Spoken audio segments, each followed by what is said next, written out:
चांदी मच्छर थरे एमती निश्चय बनैकी खातु।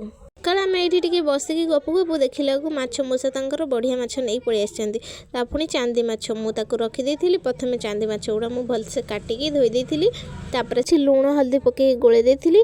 कढ़ई गरम कर तेल पकई माछ गुड़ा गोटा गोटा कर भाजापी पकईदेली। माछ हवा समय मुझे चलीगली मसला करने अदा रसुण आ जीरा पियाज लंकार गोटे मसला बनईदेली। शिल बटा मसला कले बहुत टेस्ट लगे मसला बनई मसला बनई आसिक देखला माछ गुड़ा मोर सब हो गोटे गोटे भाजिकी बाहर करदेली।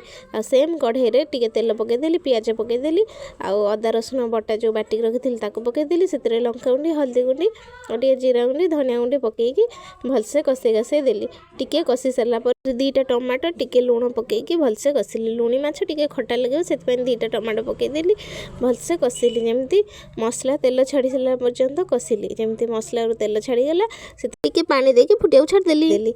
से फुटी सारा पर पानी से कौन कली भाजिक रखी माछ को गोटे गोटे कर पकईदेली। टिके समय फुटी सारा पर टिके डालचीनी गुजराती गुंड देदेली। बनीगला आमर चांदी माछ तरकारी। मो वीडियो भल लगे प्लीज सब्सक्राइब करंतु।